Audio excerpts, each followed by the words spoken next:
Et avec votre invité à présent, Dr Daniel Simeka, médecin généraliste, président de la Fédération française des sociétés d'homéopathie et auteur d'un livre, Homéopathie, l'évidence, aux éditions du Rocher. Bonsoir docteur. Bonsoir. Merci d'être en direct avec nous. Est-ce que vous exerciez aujourd'hui, docteur Simeka ? Écoutez, aujourd'hui, ma vie a été un petit peu secouée, au sens propre comme au sens figuré. Effectivement, mes patients, je les verrai demain. D'accord. Je voulais vous demander ce qu'il vous disait, est-ce qu'il s'inquiète quand on entend et qu'on regarde dans le détail cette mesure de déremboursement de l'homéopathie pour les patients. On va parler des médecins dans un instant. Ça ne change pas grand-chose, 18 € par an, l'homéopathie n'est pas interdite, ils pourront continuer à se soigner avec des granules.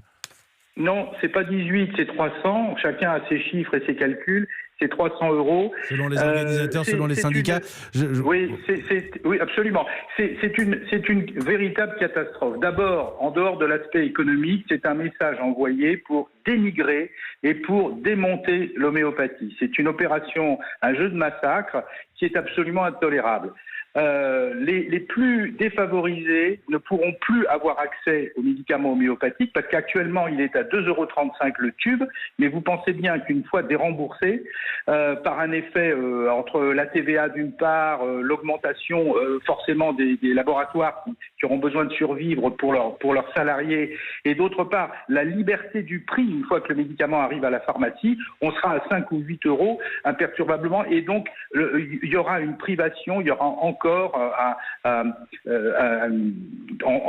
pour les plus défavorisés une limitation totale de l'accès aux soins. Et ça, c'est intolérable parce que, premièrement, en termes de dépenses de santé, ça va avoir l'effet absolument inverse. On ne va pas économiser de l'argent, on va évidemment par report sur d'autres médicaments dépenser.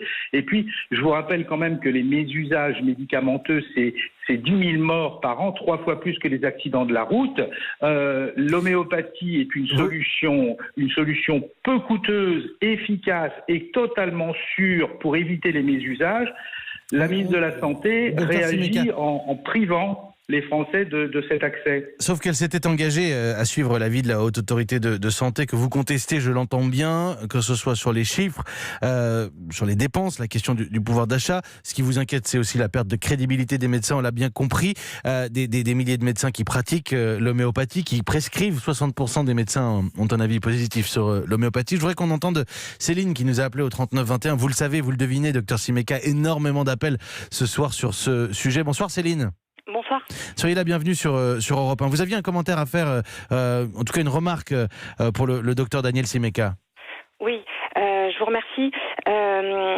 Je voudrais signaler aux gens qui nous écoutent et au docteur Simeka qu'il n'est pas sans danger de laisser croire qu'on peut se soigner par des produits qui, par miracle, vous aideraient à aller mieux sans aucun effet secondaire. C'est faux. Tout médicament actif a un effet secondaire. Une opération, il y a un risque. Un traitement, un examen, même une radio, il y a une irradiation. En fait, laisser croire que la magie existe, c'est dangereux parce que après, comment faire pour vraiment soigner les patients ? Les patients ont peur. Moi, je le vois tous les jours. Quand je leur propose un vaccin, ils ont peur, ils sont réticents. Vous êtes médecin, Céline ? Voilà, je suis médecin généraliste et en fait, Vous ne prescrivez jamais, Céline, je vous pose la question, vous ne prescrivez jamais d'homéopathie ? Absolument jamais. Je ne prends pas mes patients pour des idiots. Il n'y a rien dedans. Donc 34% des médecins en France prescrivent régulièrement de l'homéopathie. Ils prennent leurs patients pour des idiots ? Alors, ces chiffres sont faux. Et ensuite, malheureusement... Non, mais moi, je veux bien, mais écoutez, Céline. Non, pardon, c'est valable pour tous les deux. Excusez-moi, vous êtes tous les deux docteurs. Moi, non. Oui. Docteur Simeka, en fait... Céline, qui est docteur Céline, on va rester comme ça. Notre auditrice Armande tout à l'heure. Moi, je veux bien, mais dès qu'on sort un chiffre, personne n'est d'accord avec le chiffre. Alors, on a un petit problème de dénominateur commun. Le problème, c'est que beaucoup de médecins savent que c'est un placebo. Et c'est vrai que c'est pratique de se servir d'un placebo. Je le comprends. Mais malheureusement, il y en a une grande majorité qui se pose pas trop la question, qui se dit, bon, de toute façon, on n'a que des médicaments dangereux à proposer. Alors pourquoi on va pas s'embêter, on va mettre quelque chose qui fera rien du tout. Et puis tant mieux s'il y a un petit effet. Mais ça, je trouve que c'est pas éthique vis-à-vis des patients. Et c'est bien pour ça que ça a été déremboursé en Angleterre, parce qu'il n'est pas éthique de laisser diffuser un placebo de manière généralisée.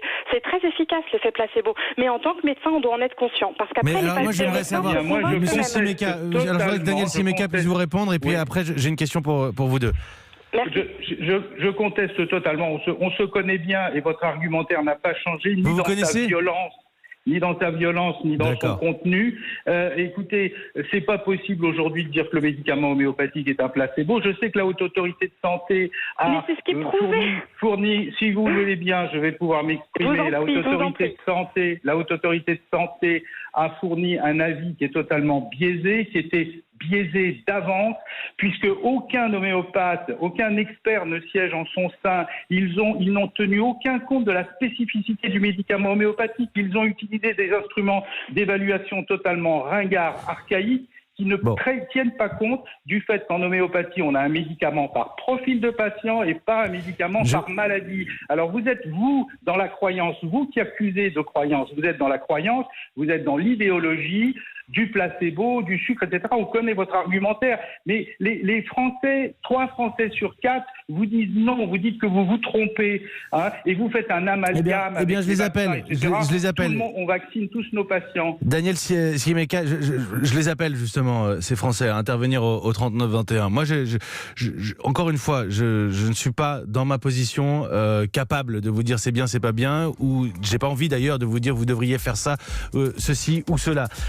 Je m'inquiète juste quand les spécialistes, il y a d'autres débats comme celui-ci, je ne les citerai pas, mais quand les spécialistes s'envoient des chiffres et des études à la figure, je me mets à la place de notre auditeur qui parfois peut être un peu perdu, qui parfois ne comprend pas forcément, et que j'appelle à composer le 39-21 ce soir pour nous dire si clairement ce déremboursement changera quelque chose pour lui, quel est son regard aussi, quel est votre regard sur l'homéopathie. Je vous remercie tous les deux, à la fois Céline, j'ai bien compris que vous vous connaissiez et que vous vous étiez déjà retrouvés dans des débats. Céline qui a composé le 39-21, c'est la règle du jeu, et je remercie Céline qui est en Gironde, et le docteur Daniel Simeka qui était mon invité. Homéopathie, l'évidence, c'est votre livre, docteur Simeka, aux éditions du Rocher.